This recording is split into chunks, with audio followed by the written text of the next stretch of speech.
gave 3 gifts to baby Jesus in Bethlehem. The 3 gifts were gold, frankincense, and myrrh. Miss Thomas, what can you tell us about the chemical formula of frankincense? That's easy. The molecular formula is C20H32O4. And it comes from the Boswellia carteri tree that grows mainly in Ethiopia. It's also known as olibanum oil or gum. It's extracted from the gum resin from the tree by steam distillation. And I think 75% of it is mostly monoterpenes, sesquiterpenes, monoterpenols, sesquiterpenols, and a little bit of ketones. And I think it's used quite a lot in aromatherapy. Perfect. And how many years ago was that? Oh, I don't know. Ask the history department. The 3 wise men used camels for transport. What is a camel's hump filled with? Well, contrary to popular misconception, the camel's hump is not actually filled with water, but rather with a lot of fat. This is because the desert is a very arid and hostile environment, and finding food can be very difficult. So they need a long-term energy store. And how many years ago was that? I'm not too sure. Owen doesn't know either.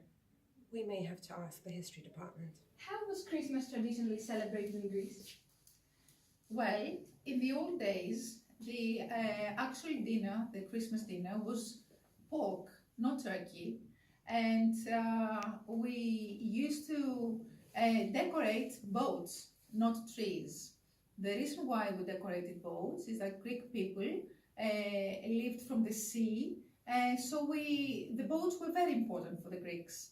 Later, during the 60s, we were very much influenced by the Western society, so we started eating turkeys during Christmas, and we decorated trees instead of boats.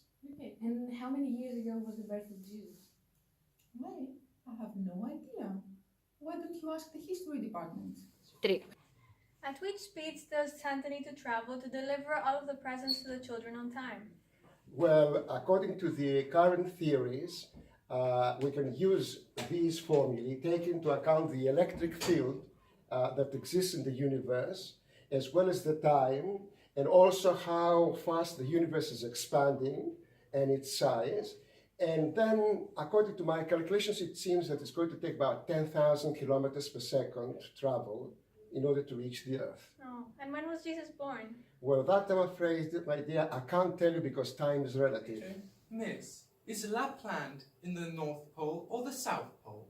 It's right up here by the North Pole, and it's actually in Finland where the border of Norway and Sweden are.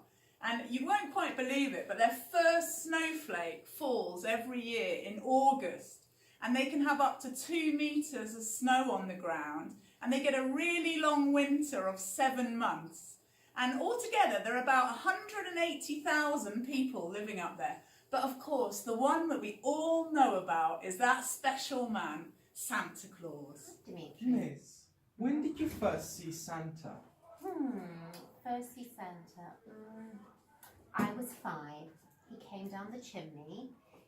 He did get a bit stuck, but I noticed that he managed to get himself out, and he went straight for the cookies, straight for the milk. It was right by our fireplace, and I remember that he guzzled everything down because I was hiding at the corner of the passageway, and I could just see him. It was sort of not very, the lights were very bright, but I definitely saw him when I was 5, definitely at my fireplace. Okay, when was Jesus born though? When was Jesus born? Oh, let me do the maths, hang on, because I'm in the humanities. 2017 years ago today.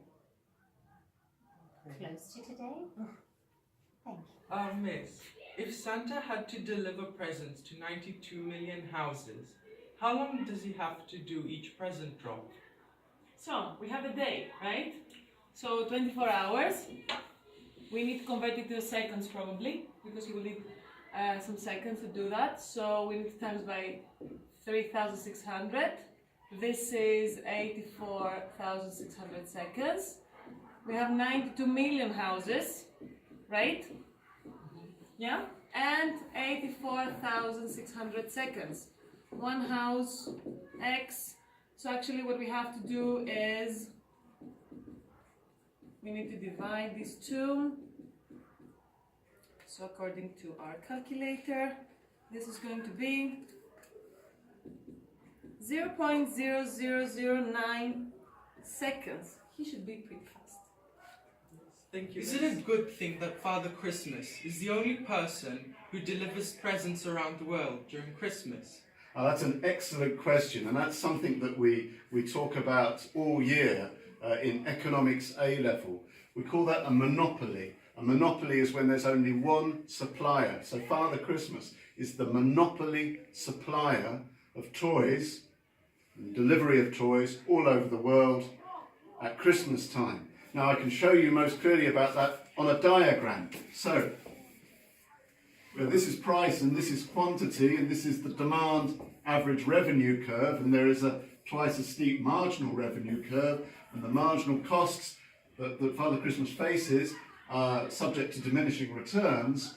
Then of course Father Christmas produces where MC equals MR, which is the profit maximising level of output, charging a price P, which I think is covered by governments through tax revenue. Parents don't have to pay for Father Christmas's presents. Now Father Christmas is operating as a profit maximiser, and so of course facing an average cost curve thus, this is his profit area. Being a monopolist, he hopes to also extract the consumer surplus from the model, and therefore in order to do that he has to price discriminate. So of course he's charging some people a higher price, P2, other people are willing to pay P3, and thus he appropriates the consumer surplus, although some may still remain in the model. But nevertheless, Father Christmas is very pleased that he is the only supplier of toys. He does very well out of it. You'll have to turn to parents of children to ask if they're happy about that as well.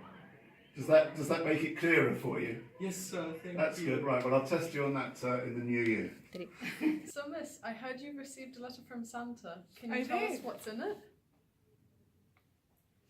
Can't give you too much info, but I know that Santa has asked for a list of all the people at school who have been good, so he can add those to his list this Christmas. Okay. So, Grace, what do you want for Christmas? A new box. This is linked to Santa Claus. Could you tell us something about that? Yes, I'll give you a little bit of information about him first. Santa Claus is based on the historical figure of the true historical figure, Saint Nicholas, who was born in one part of the Roman Empire, which is now part of Turkey. Now, he was a rather interesting figure, and the reason why he's linked to Santa Claus is because he was famous for giving gifts secretly. For example, somebody might leave their shoes outside their house, and when they return from an outing, they would see coins in their shoes. And he enjoyed giving happiness to people. There was also another interesting situation where one man was extremely poor. He had 3 daughters, and the custom in the village where he was born was for a dowry to be given to each daughter. Now, the man was very, very upset about not being able to provide a dowry for his 3 daughters. So Saint Nicholas, he threw 3 purses into the house of the man, one purse with gold coins, so there would be one purse to cater for each daughter. And this is one of the stories that people like to discuss, showing his generosity. Oh, and Miss, when was Jesus born? Well, there's a bit of controversy. Some people believe that he wasn't actually born on the 25th. Some historians believe that he might have been born around the 6th of January. So we cannot be sure. Okay. But we celebrate the 25th. Thank you, Miss. Hi, Miss Brown. What does Christmas mean to you? Christmas means to me many things, but most of all it means to me compassion. I get very disturbed when I see this buying frenzy that is going on from even now, when people are frantically looking for gifts to buy for other people they love, when they already have everything. And in our communities, there are people who have absolutely nothing. I would like this to be different for some people next year.